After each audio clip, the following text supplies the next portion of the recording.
Bom dia. Não há como não deixar de comentar essa briga aí de China com Eduardo Bolsonaro, né?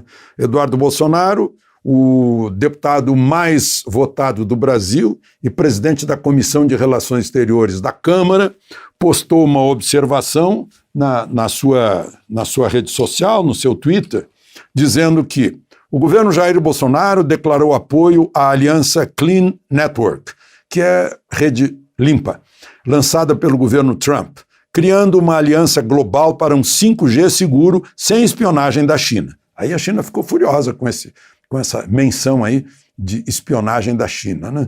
Que a China comandando essa rede, segundo Eduardo Bolsonaro, ficaríamos sujeitos, né, ou vulneráveis à espionagem chinesa.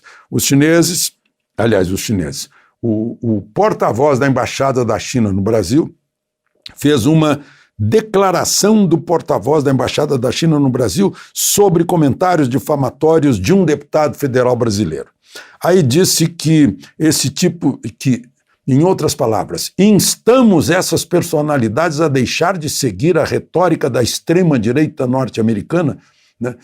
Essa linguagem nunca fala de direita, né? Sempre extrema-direita. A esquerda não é extrema, né? Cessar as desinformações e calúnias sobre a China, evitar ir longe demais no caminho equivocado, caso contrário vão marcar com as consequências negativas. Então, na verdade, é uma ameaça. O Itamaraty respondeu dizendo que esse assunto já estava sendo encaminhado pelos meios diplomáticos e diplomacia não se faz através de rede social, e foi um tom ofensivo e desrespeitoso. Eu diria que foi ameaçador. Agora, a questão é que o artigo 53 da Constituição brasileira diz que os deputados e senadores são invioláveis, sejam quais forem as suas opiniões, ainda que o Brasil esteja em estado de sítio, né? Claro que o costume da China não é esse, né?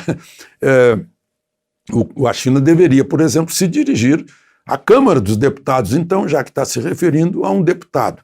A Câmara dos Deputados não se manifestou, né? Se manifestou o líder da bancada ruralista, que criticou Eduardo Bolsonaro porque isso atrapalha os negócios do agro com a China, né? Agora, fica essa questão, né? Ele tem toda essa imunidade, toda a liberdade para falar o que quiser, mas é filho do presidente, aí imaginam que ele está representando uma opinião do presidente. Esse é o problema do deputado mais votado nessa questão.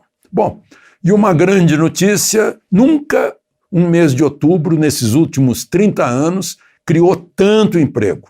394 mil novos empregos. É uma retomada, é a retomada da economia. Mês de outubro, já a arrecadação federal subiu 9,58%, acima de outubro do ano passado, quando não havia pandemia. O índice da Bolsa de Valores de São Paulo está em 110 mil pontos. E a gente estava em construção civil, a mesma coisa, né, com carteira assinada, crescendo muito. Os preços estão crescendo também porque houve uma retração da demanda que agora explode. Por sua vez, a oferta não estava preparada para atender a tanta demanda, e é o que acontece. Não esperem que o governo vá tabelar alguma coisa que não vai, né?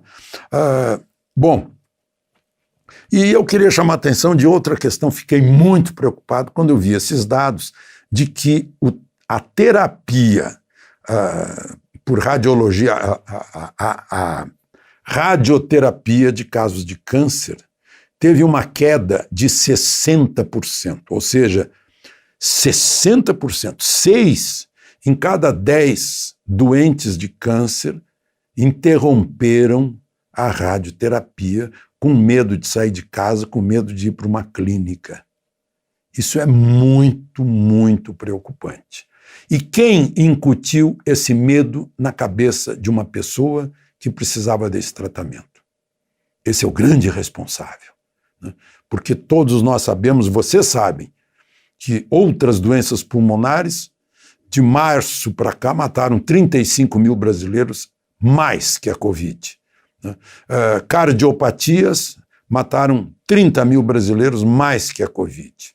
Então, esse exagero que fez fechar portas, fechar empregos, fechar fábricas, né, é preciso cobrar dos responsáveis que tinham a intenção de quebrar o país.